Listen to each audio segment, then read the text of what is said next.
ada kehabisan umur? Ada yang bisa jawab? Memang kita tahu kapan habis umur kita ya? Saya kasih tanda. Kalau terjadi hal itu berarti habis umur. Dan Allah ikatkan dua, tidak bisa diperpisahkan. Kalau habis rezeki, habis umur. Kalau masih ada rezeki, masih ada umur. Berarti selama punya umur, jangan takut rezeki, sudah dijamin. Ada seorang bapa sakit di rumah sakit.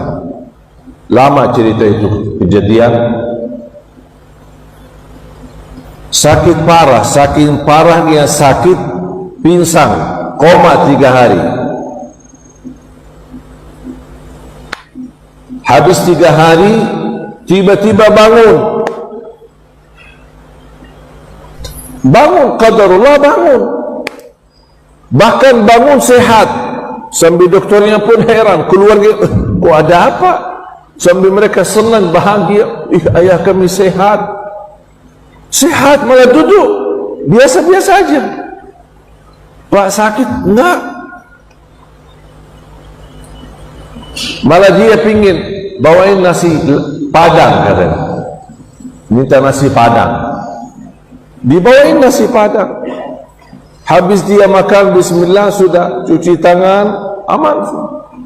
Anak mau istirahat, tidur, mati, meninggal dunia.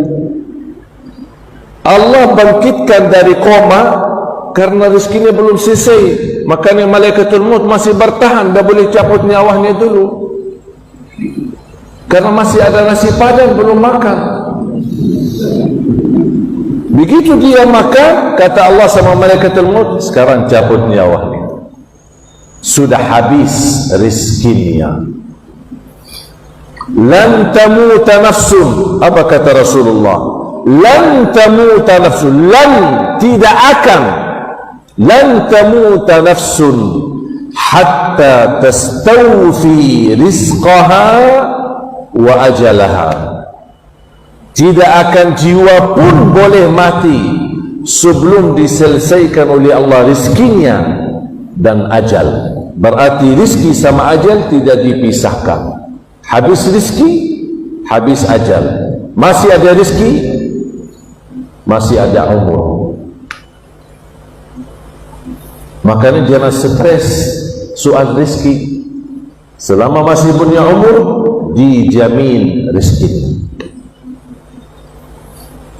Terus lanjut. Sungguh pada kata yang demikian terdapat tanda besar Allah bagi kaum yang berpikir. Yang menarik ujung ayat itu, surat Az-Zumar ayat 42, yang menarik di ujungnya kalimat yatafakkarun. Bukan inna fi dzalika laayatil liqaumin yu'minun, liqaumin yattaqun, liqaumin ya'lamun. Tidak ada. Yatafakkarun. Kalimat ini yang paling pas untuk diakhiri ayatnya. Semua ayat Al-Quran tidak sembarangan terpilih kalimatnya. Yattaqun berbeda maknanya, ya'lamun berbeda lagi, yu'minun berbeda. Betul-betul ujung ayat sama dengan isi dari awal ayat. Makanya Allah Subhanahu wa taala mengakhiri ayat itu, inna fi dzalika laayatin liqaumin yatafakkarun. Sesungguhnya kejadian setiap malam itu tanda kebesaran kami bagi kaum yang berfikir. Pertanyaan saya, pernah enggak kita berfikir setiap malam mati? Pernah kita berfikir tidak? Angkat tangan. Bu, angkat tangan. Angkat tangan semua. Semua. Angkat tangan, Bu. Taruh di atas kepala. Cuba mohon periksa, ada otak tidak? Ya jangan-jangan selama ini karena tidak pernah berfikir, jangan-jangan tidak ada otak. Karena otak tambat berfikir. Ada enggak otak? Ada, yakin. Saya kalau boleh usulkan, selepas acara ini ke rumah sakit dulu, ketemu Pak Dok, sampaikan. Pasti doktornya tanya, keluhannya apa? Alhamdulillah Pak Dok tidak ada keluhan. Saya datang beriksa kepala saya, mau tahu ada otak atau tidak. Allah berikan nikmat otak untuk difikirkan, berfikir. Dan menurut saya kejadian setiap malam itu pantas difikirkan. Barangkali melalui ibadah tafakkur, mudah-mudahan kita bisa sadar setiap malam menghadapi kematian. Berarti Bapak Ibu, umur yang hakiki, yang sesungguhnya cuma 1 hari, bukan 70 tahun, bukan 60 tahun, bukan 80 tahun. 1 hari. Hari ini hidup, manfaatkan. Wallahi mahal, sangat berharga. Manfaatkan, beri yang terbaik. Yang terbaik sedekah, yang terbaik ibadah, yang terbaik tahajud, yang terbaik baca Quran, yang terbaik silaturahim, yang terbaik akhlaknya. Karena umurmu hari ini belum tentu hidup sampai besok. Begitu bangun tidur, berarti masih punya umur, manfaatkan lagi hari itu, karena tidak ada kemungkinan bisa hidup sampai besoknya. Itulah orang mukmin, tidak pernah berfikir besok, karena tidak ada jaminan. Kenapa banyak orang stres? Karena terlalu membebani fikirannya, fikirkan besok, padahal itu belum tentu hidup sampai besok. Bagi orang mukmin, hari kemarin muhasabah, mohon ampun segala kesalahan dan mohon diterima segala kebaikan. Besok bagi orang mukmin tidak difikirkan. Aku aja belum hidup sampai besok, buat apa saya fikirin? Yang boleh difikirkan hal yang terjadi, hal yang ada. Hal yang belum ada, kenapa difikirkan? Itu yang membuat banyak stres. Dan hidup kita adalah hari ini. Manfaatkan,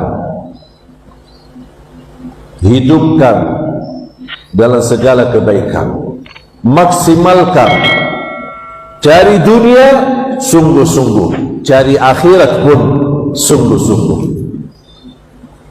Islam tidak melarang kita cari dunia, Islam tidak melarang kita menjadi orang kaya raya, tetapi kita harus menyesuaikan, adil, minimal seimbang urusan dunia dan urusan akhir. Jangan sampai kita terlalu urus dunia, akhirnya terlupa urusan akhirat. Faham Bapak Ibu? PR, pulang ke rumah, fotokopi ayat yang tadi, surah Az-Zumar ayat 42. Fotokopi ayatnya, fotokopi terjemahannya, simpan di dinding kamar. Setiap hari masuk keluar, tolong diperhatikan. Ya Allah, kalau nyawaku dipertahankan, ya Allah mohon dirahmati. Kalau nyawaku dilepas, mohon ya Allah dijaga sebagaimana dijaga hamba-hamba yang saleh. Itu yang menjadi prinsip dan ajaran kami kepada semua anak-anak santri kami. Bagaimana kita kontak dan mempersatukan antara doa dan Quran, antara hadis sama Quran, mana doa yang perlu kita selalu sadari dan kita ingatkan menjadi pelajaran. Jadi target kami bukan hanya hafal Quran, pertama bagaimana memperhatikan bacaan yang benar, hafalan yang kuat dan sesuai bacaan Nabi Muhammad sallallahu alaihi wasallam.